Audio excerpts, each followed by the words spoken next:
Hello student. Constitution को लेकर जो हमने एक चैप्टर शुरू करा था अपने पॉलिटिकल साइंस का, उसको आज अपन आगे कंटिन्यू करते हैं। कल हमने पढ़ा है कि हमारा जो चैप्टर था कॉन्स्टिट्यूशन व्हाई एंड हाउ, इसमें हमने ये देखा है कि कॉन्स्टिट्यूशन क्या होता है, कैसे वर्क करता है और हमें इसकी ज़रूरत क्यों है, व्हाई वी नीडेड कॉन्स्टिट्यूशन। हमने इंडियन कॉन्स्टिट्यूशन के बारे में भी पढ़ा है। आज अपन इसके बारे में और भी आगे थोड़ी डिस्कस करते हैं कि इसमें जो पावर होती है, डिसीजन मेकिंग पावर, वो किसके पास होती है और कितनी होती है और क्यों होती है, उसका क्या यूज़ किया जा सकता है, किस तरीके से यूज़ किया जा सकता है। हमने इसके बारे में आज हमें थोड़ी सी जानकारी मिल रही है। तो पहले जैसे कार्टून यहाँ पे आपको दे रखा है, रीड अ कार्टून, इसके द्वारा अपन थोड़ा सा इसको समझने की कोशिश करते हैं कि the constitution makers have to address themselves to very different aspirations. मतलब जो कॉन्स्टिट्यूशन जो है इसमें ऐसा बताया गया है कि जो कॉन्स्टिट्यूशन मेकर्स है या फिर जो गवर्नमेंट होती है जो उसके थ्रू रन करती है, गवर्न करती है, उसके बारे में बताया गया कि वो बहुत ही डिफरेंट एस्पायरेशंस रखती है। कैसे कि here is Nehru trying to balance between different visions and ideologies. मतलब देखो, अगर अपन किसी कंट्री या किसी स्टेट की बात करेंगे तो उसमें हमें अलग अलग टाइप्स के लोग मिलेंगे। हर टाइप के लोग जो मिलेंगे हमें उनके बीच में एक बैलेंस बना के रखना है। जैसे अपन अगर इंडिया की देखेंगे तो इंडिया में कितनी डाइवर्सिटीज़ है। इंडिया में कल्चर, लैंग्वेज, हर चीज़ में आप देखोगे तो डाइवर्सिटीज़ देखने को मिलेगी।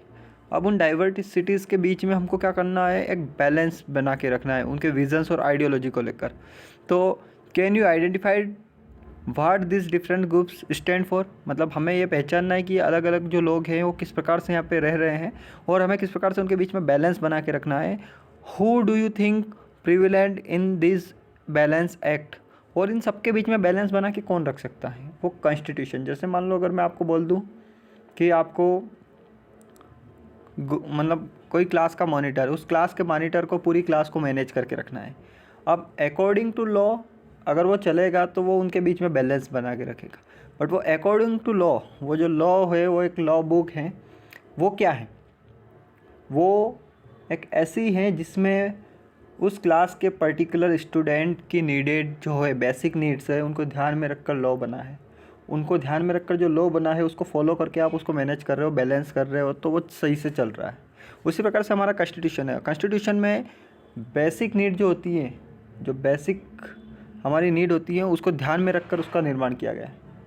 तो उसको आधार मान के हमारी गवर्नमेंट रन की जाती है। उसके द्वारा जो वो गवर्नमेंट रन कर रहे हैं उसमें एक एक की बेसिक नीडेड को इम्पोर्टेंस दी जाती है, जिसके द्वारा हम उनके बीच में एक बैलेंस बना के रख सकते हैं। तो इस प्रकार से इसमें ये बताया गया कि डिफरेंट टाइप्स के जो लोग होते हैं उनके विजन्स, जो आइडियोलॉजीज़ होती है, उसके बीच में बैलेंस बना के किस प्रकार से रखा जा सकता है।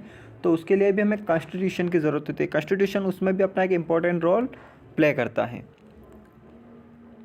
The fourth function of a constitution is to enable the government to fulfill the aspirations of a society and create conditions for a just society। मतलब कॉन्स्टिट्यूशन का एक यह भी रोल होता है कि वो क्या करे कि सोसाइटी के अंदर एक ऐसी कंडीशन क्रिएट करे फॉर जस्ट अ सोसाइटी। मतलब एक उसकी जो बेसिक नीड होती है उनको फुलफिल करने के लिए वो उसको पूरी अपॉर्चुनिटीज़ प्रोवाइड करे।